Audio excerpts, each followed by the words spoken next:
Hi people, how you doing? My name is Dickens Ngichu.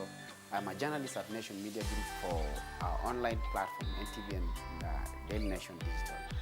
I was born in Majengo in the early 90s and attended Dr. Agri Primary School in Pumwani until the time I was in class 6. But just before, I lost my dad when I was in class 2, and life became just a little more difficult because then before it wasn't as easy.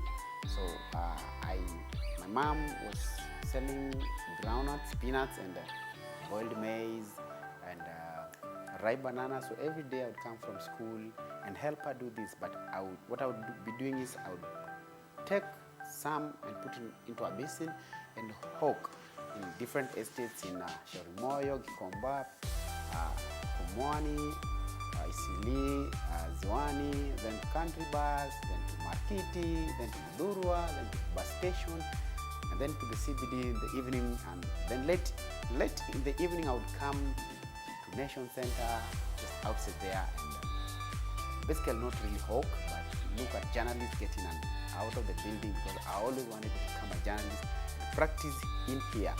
So we never had a TV, but we'd always go into these places in the ghetto where you pay 5 shillings and you're able to watch news. So during the time news would be going on, they would like stop watching movies and allow guys to watch news. So I always wanted to become a journalist, watching all these things, and for the fact that we never had a TV. And then when I lost my mom when I was in class 6, we had to relocate back to the countryside and started living with other relations, some of my relatives, and attended about 9 primary schools in Homa Bay County, where I was living with my paternal grandmom, but she also passed on before I did my KCSE. So I lived with several relatives, my aunt, my uncle, both paternal and maternal, and my grandmother, and some distant relatives. So when I was done with KCP, really tried to work hard so that I joined Stare, because growing up in Majengo, Stare was the school to attend.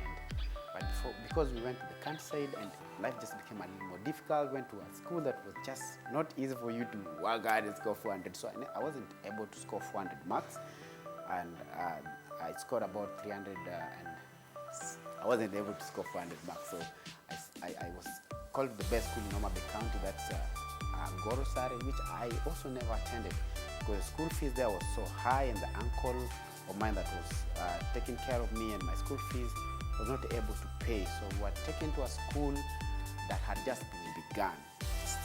The school was called Newark School.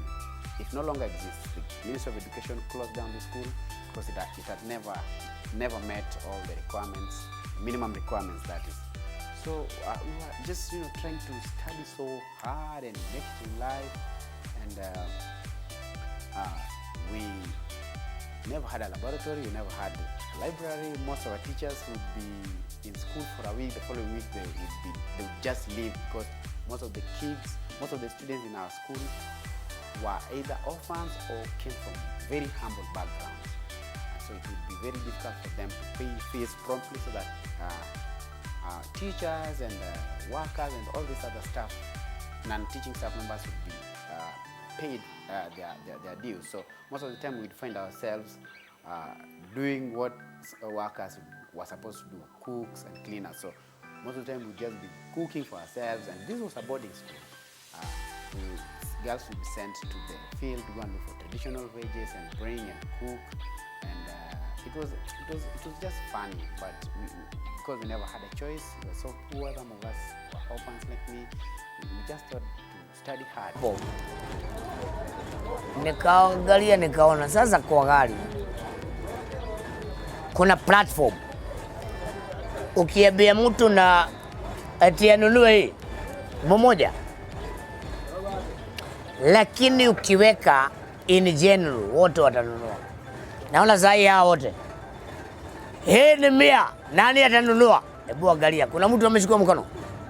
Now when KCSE came, we did some of our papers in school, but the practicals were transported to a school in Kisii, and when we got there, we would be asked to wait for the students of that school to first do their practicals, and then we would start after they're done. So we'd always start from around 2 p.m.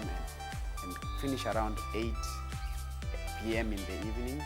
But then we'd walk back to UBIS, like from PC to UBIS. We took, for the periods we were going for the tests, we took 4 hours from the school called Nyasore to UBIS town.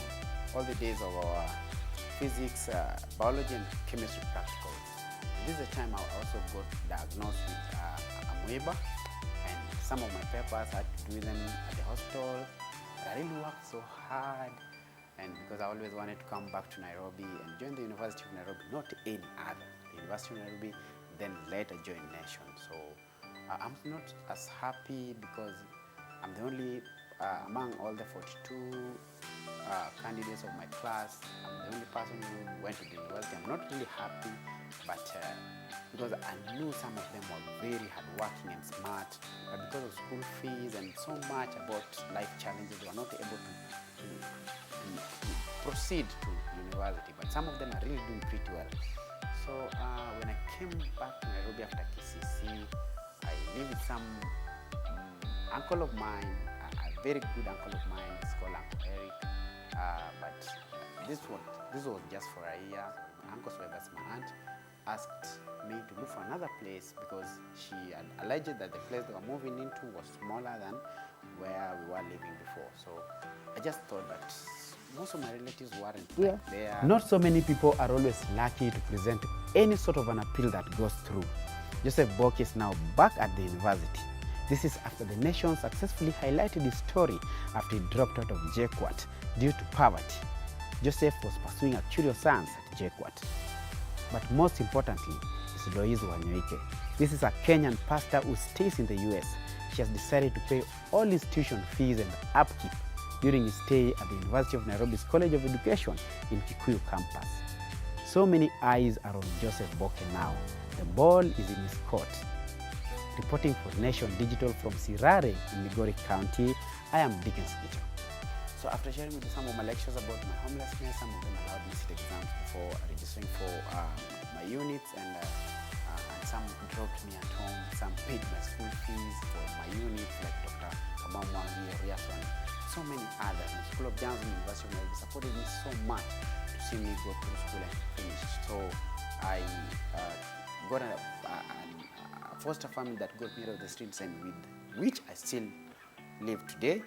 I graduated 2 weeks ago at the University of Nairobi on 20th December, and I am here now, an online journalist at Nation, and yeah, that's just about me. Thank you so much.